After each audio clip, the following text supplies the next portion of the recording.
ومكروا ومكر الله والله خير الماكرين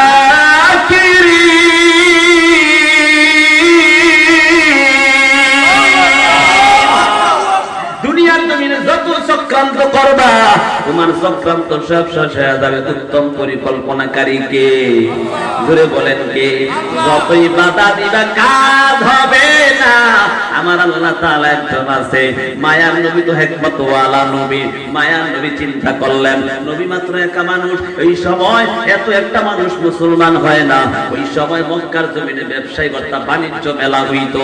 মায়ার নবী চিন্তা করলেন, আমি যদি গিয়া ওই বাণিজ্য মেলার মধ্যে একবার দাওয়াত দেই, তাহলে অনেক মানুষ আমার দাওয়াত শুনে গ্রহণ করবে। সুবহানাল্লাহ। কারণ হিকমতওয়ালা নবী তো বুঝেন নাই। আচ্ছা বলেন তো, আমি যদি আপনাকে একজন ধীরে ধীরে এই ওয়াজ সব করি, তা আমার একদিন শেষ হইব? হ্যাঁ, বছর লেগে যাবে। কথা বলেন ঠিক দিব না? তো এখন সবাই মিলিয়ে এক জায়গায় রেখে ওয়াজ করতেছি, এক কথাই সবাই বুঝি। কথা বলেন ঠিক না বেঠিক? নবী চিন্তা করছে বাণিজ্য মেলা যেহেতু হয়, ওইখানের মধ্যে গিয়ে আমি কি করব? একবার দাওয়াত দিব। কারণ নবী আমার এমন চেহারাওয়ালা নবী, এমন নুরানি চেহারা, দেখিয়া মুসলমান হয়ে যায়। সুবহানাল্লাহ। নবী বলে ওই বাণিজ্য মেলার মধ্যে গিয়ে আমি একটু দাওয়াত দিব, ওই সময় তারা কবুল করবে। সুবহানাল্লাহ। হিকমতওয়ালা নবী এই চিন্তা করিয়া এদিক দিয়া ওই যে বেঈমান মুশরিক মায়ার নবীর বিরুদ্ধাচরণ শুরু করে দিল। কেমন বিরুদ্ধাচরণ জানো? বলে মায়ার নবীর এমন বিরুদ্ধাচরণ করতেছে, তারা চিন্তা করছে যদি এখন আমরা তাকে বাধা না দেই, সকল বেঈমানরা মুসলমান হয়ে যাবে। এমন চিন্তা করিয়া সবাই মিলিয়া মায়ার নবীর বিরুদ্ধে শুরু করে দিল। আবু জাহেল বা সাহেব আবু লাহাব চিন্তা করলো, না না এটাও করা যাবে না, আরেকটা কাজ করো। ওই যে বাণিজ্য মেলার আগে দিয়ে আমরা মক্কার জমিনে ঢুকার যে রাস্তাগুলো আছে, সব রাস্তাগুলোর মুখে মুখে আমরা মানুষ বসায় দিব, যে মুহাম্মদের কাছে যেন না যায় বড় পাগল। নাউজুবিল্লাহ। কি কয়? মানে সব ক্রান্ত সত্য আছে, সব শুরু করছে। বুঝেন নাই? কয় মক্কার জমিনের অলি গলিতে লোক বাসায় দিছি, মুহাম্মদের কাছে যাওয়া যাবে না, কারণ মুহাম্মদ পাগল। নাউজুবিল্লাহ। জোরে কয় না? নাউজুবিল্লাহ জোরে বলেন। নবী কি পাগল না নবীর পাগল সবাই? হ্যাঁ? হে যুবক সন্তান, ও কলিজার টুকরা যুবক বৃদ্ধ বাবা, মায়ার নবী কেমন নির্যাতন সহ্য করার পরেও এক মুহূর্তের জন্য তোমাকে আমাকে ভুলে নাই। এর যুবক সন্তান, ওই বেঈমান মুশরিকরা যখন মায়ার নবীর বিরুদ্ধাচরণ করিয়া চতুর্দিকে লোক বসায় দিয়েছে, এদিক দিয়া মায়ার নবী শুনিয়া সিজদার মধ্যে পড়ে গিয়া কান্না করে, দয়াল মালিক, ও দয়ার আল্লাহ, আপনি আমাকে পাঠাইছেন আপনার কালেমার দাওয়াত দেওয়ার জন্য, কিন্তু তারা যেভাবে বাধা দেয়, আমি কিভাবে কালেমার দাওয়াত মানুষের কাছে পৌঁছাবো?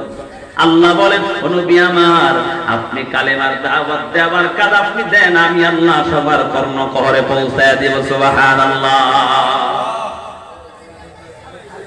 সবাইকে ডাক দিয়া বলে, তাড়াতাড়ি যাও, মক্কার জমিনের প্রত্যেকটা রাস্তায় রাস্তায় বসায় দাও, যাতে করে এই কথা বলে যে মক্কার জমিনে যে একজন আব্দুল্লাহর বেটা মুহাম্মদ আছে, সে পাগল। নাউজুবিল্লাহ। সময় হয়ে গেল, বাণিজ্য মেলার সময় হয়ে গেল, সবাই আসতেছে। এমন হালাতের মধ্যে হঠাৎ করে সবাই বলতেছে, কারণ সবাই তো আগে গিয়ে একটু নবীকে দেখে, দেখিয়া অন্তর ঠান্ডা করে। সুবহানাল্লাহ। মুসলমান বেঈমান সবাই গিয়ে একটু নবীর আগে দেখে। বুঝেন নাই কথা? আগে নবীরে দেখা আগে অন্তর ঠান্ডা করে। বুঝেন না? নবী আমার এমন নবী, চেহারা দেখিয়া কি করে? সবাই অন্তর ঠান্ডা করে। সবাই মিলিয়া মায়ার নবীর দিকে রওনা। ওই যে বেঈমানদের লোকেরা মিলিয়া বলে, কোথায় যাও? বলে আব্দুল্লাহর বেটা মুহাম্মদের একটু দেখতে যাই। সুবহানাল্লাহ বলে। ওই তার কাছে যাস না। বলে কেন?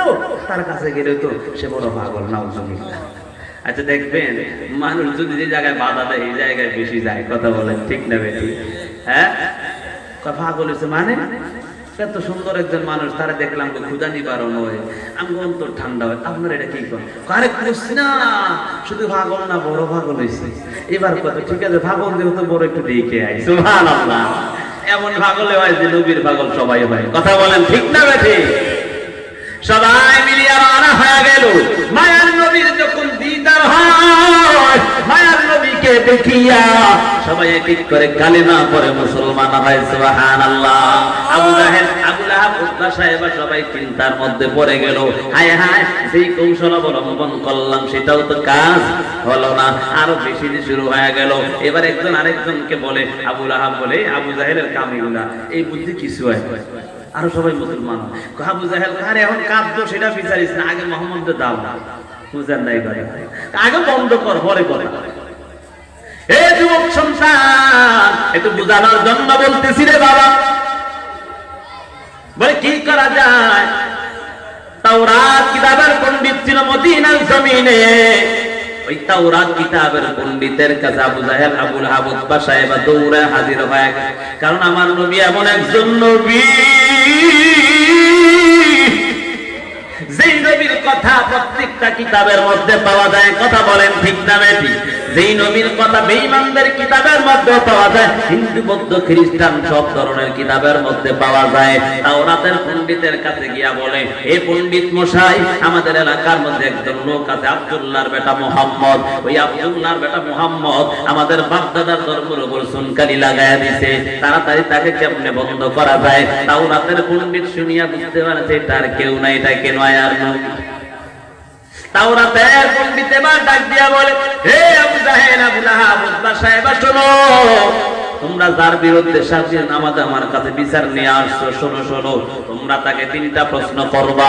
এই তিনটা প্রশ্নের জবাব যদি সে দিতে পারে তাহলে তোমরা তাকে নবী মানবা, আর যদি তিনটা প্রশ্নের জবাব না দিতে পারে তাহলে তাকে নবী মানার দরকার নাই। এইবার আবু জাহেল, আবু লাহাব খুশিত করে, এবার তাড়াতাড়ি কোন কি এমন প্রশ্ন? দেখবেন কিছু কিছু মানুষ আছে হুজুর করে ঠেহানো লাগলো, হুজুর অমুকের বাপের বাপের বাপের নামটা কি, বুঝেন নাই কথা? এমন বস্তু আগাও নেই, মাথা কথা বুঝেন নাই? হ্যাঁ, জানার জন্য না, শিকার জন্য না, হ্যাঁ আটকানোর জন্য। আবু জাহেল, আবু লাহাব, উতবা সাহেবা কয়, তাড়াতাড়ি কও কি এমন প্রশ্ন? তিনটা প্রশ্ন শুনে দৌড় দিছে। আবু জাহেল একটু চালাক মানুষ তো, হঠাৎ পথের মধ্যে যায়, কয় কি রে, তিন প্রশ্ন শিখাইছ, এই তিন প্রশ্ন শিখছ, উত্তর জানোস নি? আব্দুল্লাহর বেটা মুহাম্মদ কিন্তু দুরান্ত চালাক মানুষ, যদি আঙ্গুরে আবার প্রশ্ন করে উত্তর দিবে কইতে, আবার দৌড়তে তাড়াতাড়ি পণ্ডিতের কাছে, বুঝেন নাই কথা? আবার দৌড়ে হাজির হয়েছে পণ্ডিতের কাছে, এ পণ্ডিত মশাই, তিন প্রশ্ন কইছেন, উত্তর তো বলে বলে, উত্তর বইলা দেন। এই কথা বলার পর জাহানা তিন প্রশ্ন উত্তর শিখে দৌড়ে গেছে।